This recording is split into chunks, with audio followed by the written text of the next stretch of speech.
اعوذ باللہ من الشیطان الرجیم بسم اللہ الرحمن الرحیم قال انذرنی الی یوم یبعثون قال انک من المنذرین۔ وہ کہنے لگا کہ مجھ کو مہلت دیجیے قیامت کے دن تک۔ اللہ تعالیٰ نے فرمایا کہ تجھ کو مہلت دی گئی۔ وہ کہنے لگا بسبب اس کے کہ جب آپ نے مجھ کو اللہ تعالیٰ نے فرمایا کہ تجھ کو مہلت دی گئی۔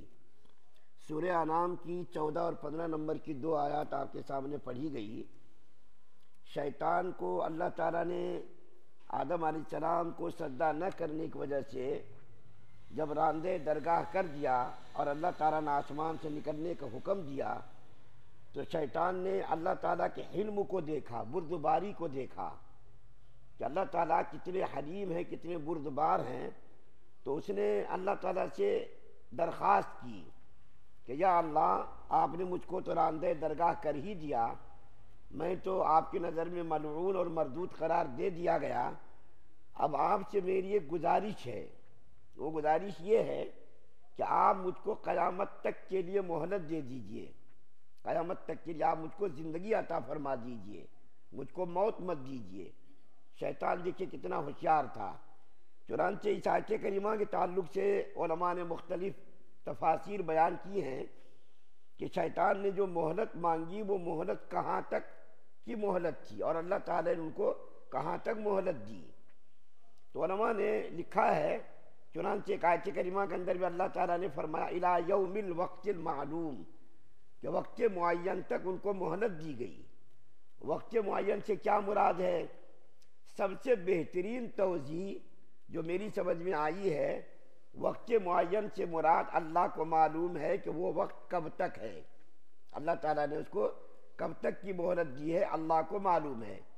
اس کے علاوہ ایک تفسیر یہ بھی کی گئی ہے، نفخہ اولا یعنی قیامت کا جب پہلی مرتبہ سور پھونکا جائے گا تو ساری کائنات تہو بالا ہو جائے گی، ساری جاندار مر جائے گی، ساری جتنی جاندار چیزیں ہیں سب کے اوپر موت طاری ہو جائے گی، انسان ہو، جنات ہو، شیطان ہو، جتنی بھی چیزیں جاندار ہیں سب کے اوپر موت طاری ہو جائے گی۔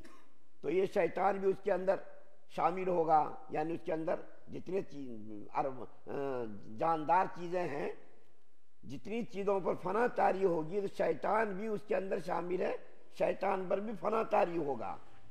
لیکن بعض علماء کہتے ہیں نہیں، نفخہ ثانیہ 2 مرتبہ سور پھونکا جائے گا، بعض روایتوں میں 3 مرتبہ بھی آتا ہے، 2 مرتبہ سور پھونکا جائے گا۔ ایک مرتبہ جب سور پھونکا جائے گا تو ساری کائنات تہو بالا ہو جائے گی، کوئی بھی نہیں ہوگا، ساری دنیا خاموش ہو جائے گی۔ اس کے بعد 40 سال تک اسی طریقے سے سارے لوگ مرے رہیں گے۔ اس کے بعد پھر دوسری مرتبہ جب سور پھونکا جائے گا تو سارے کے سارے لوگ زندہ کر کے میدان محشر میں لائے جائیں گے۔ تو سب سے بہترین توجیہ کہ شیطان نے جو مہلت مانگی وہ کب تک تھی، یہ اللہ کے علم میں ہے، اللہ تعالیٰ نے اس کو کب تک کا موقع دیا، کب تک کی مہلت دی۔ یہ شیطان اتنا جو ہے خبیث تھا اور اتنا دیکھیے چالاک تھا کہ وہاں بجائے اس کے کہ وہ توبہ کر لیتا، اپنی غلطی کا اعتراف کر لیتا، اس نے زندگی کی مہلت مانگی۔ اور اس کا مقصد آگے کی آیت میں اللہ تعالیٰ نے بیان کیا ہے کہ اس نے قیامت تک کی زندگی کیوں مانگی، کیوں؟ اس لیے تاکہ میں تیرے بندوں کو بہکاؤں گا۔ اس کو چاہیے تھا کہ جب اس سے غلطی ہو گئی تو فوراً اللہ تعالیٰ سے وہ معافی مانگ لیتا، یا اللہ مجھ سے بھول ہو گئی، چوک ہو گئی، غلطی ہو گئی، مجھ کو معاف کر دیجیے آپ۔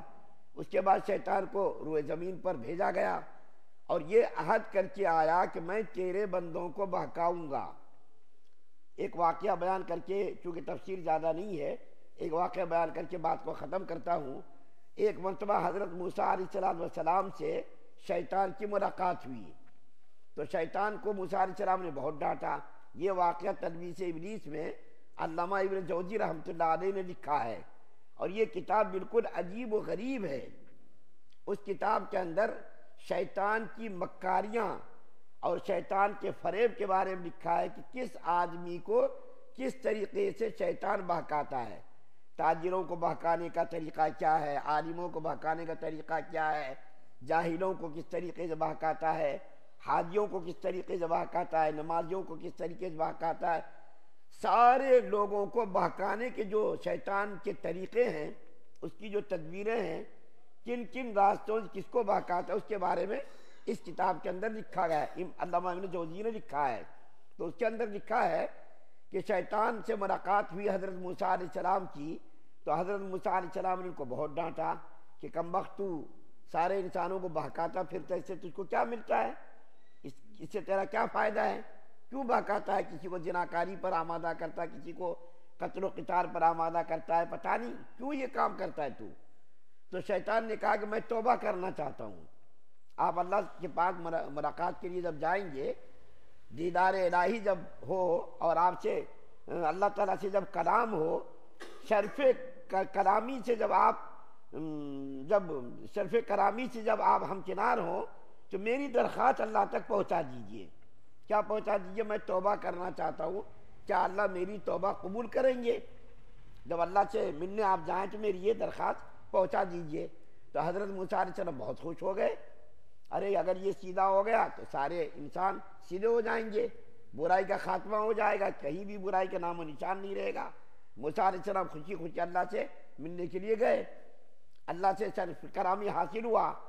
تو موسیٰ علیہ السلام نے شیطان کی درخواست پہنچائی کہ یا اللہ، شیطان کی توبہ قبول ہونے کی کوئی صورت ہے کیا؟ آپ ان کی توبہ اگر قبول کرنے، ساری دنیا سے شر و فساد کا خاتمہ ہو جائے گا۔ تو اللہ تعالیٰ نے فرمایا ہاں میں توبہ اس کی قبول کروں گا، لیکن ایک شرط کے ساتھ، میں توبہ قبول کروں گا لیکن ایک شرط کے ساتھ۔ وہ ایک شرط کیا ہے؟ حضرت آدم علیہ السلام کی قبر پر جا کر وہ سجدہ کر لے بس۔ موسیٰ علیہ السلام خوشی خوشی آئے، اور شیطان سے جب دوبارہ ملاقات ہوئی تو موسیٰ علیہ السلام نے شیطان سے فرمایا کہ تیری توبہ قبول ہو جائے گی ایک شرط کے ساتھ۔ کیا ہے وہ ایک شرط؟ وہ ایک شرط یہ ہے کہ تو آدم علیہ السلام کی قبر پر جا کر سجدہ کر دے۔ شیطان غصے میں بھڑک گیا اور کہنے لگا میں نے آدم علیہ السلام کو جب زندگی میں سجدہ نہیں کیا تو میں اس کے مرنے کے بعد کیوں سجدہ کروں گا، اس کی قبر پر کیوں سجدہ کروں گا؟ اللہ تعالیٰ کو پہلے سے معلوم تھا یہ کرے گا نہیں اور اس کی توبہ قبول ہوگی نہیں۔ تو شیطان نے کہا اے موسیٰ علیہ السلام، آپ نے میرے ساتھ ایک احسان کیا، میں آپ کو اس احسان کا بدلہ دینا چاہتا ہوں۔ شیطان کبھی کبھی راز کی بات بھی بتا دیتا، عام طور پر وہ نہیں بتاتا راز کی بات، لیکن اس نے کہا کہ میں آپ کو ایک راز کی بات بتاتا ہوں۔ آپ نے چونکہ میرے ساتھ احسان کیا، میری درخواست اللہ تک آپ نے پہنچا دی، تو اس کے لیے میں بتاتا ہوں آپ کو۔ کیا؟ کچھ باتیں بتاتا ہوں جہاں پر میرا چیلا چپاٹا نہیں ہوتا، میں وہاں ہوتا ہوں، میرا شاگرد نہیں رہتا، بلکہ میں وہاں ہوتا ہوں اور اس کو ورغلاتا ہوں، گناہوں پر آمادہ کرتا ہوں۔ ایک تو یہ کہ جب آدمی صدقہ اور خیرات کی نیت کرتا ہے تو میں اس کو ورغلاتا رہتا ہوں، اس کو بہکاتا ہوں، بھٹکاتا ہوں کہ تو صدقہ خیرات کرے گا تیرا مال کم ہو جائے گا، تو کیوں صدقہ خیرات کرتا ہے، تو صدقہ خیرات مت کر، یہ کام مت کر، تو غریب ہو جائے گا، مفلس ہو جائے گا۔ قرآن کے اندر بھی اس مضمون کو اللہ تعالیٰ نے بیان کیا ہے کہ شیطان صدقہ خیرات کرنے پر اس کو ورغلاتا ہے، وسوسے ڈالتا ہے کہ تو نے اگر صدقہ خیرات کیا تو غریب ہو جائے گا، فقیر ہو جائے گا، تو صدقہ خیرات مت کر۔ تو اس موقع پر بذات خود میں ہوتا ہوں، میرا شاگرد نہیں ہوتا۔ اس لیے جب تمہارے دل کے اندر صدقہ خیرات کرنے کا داعیہ پیدا ہو تو فوراً کر دو، فوراً نکال دو مال کو، روکو مت، نہیں شام کو کروں گا، کل کروں گا۔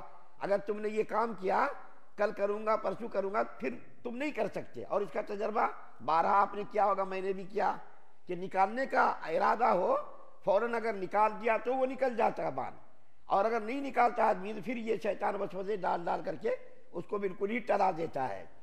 دوسرا موقع یہ ہوتا ہے جب جہاد پر مجاہد جاتا ہے تو اس کے دل میں وسوسے ڈالتا رہتا ہوں کہ تو یہاں جہاد میں ہے، تیرے بیوی بچوں کا کیا ہوگا، تیرے گھر کا کیا ہوگا، یہاں تک کہ میں اس مجاہد کے دل کے اندر خود وسوسے ڈال کر کے جہاد سے اس کو گھر واپس لانے کی کوشش کرتا ہوں، اور اس وقت میں ہوتا، میرا شاگرد نہیں ہوتا۔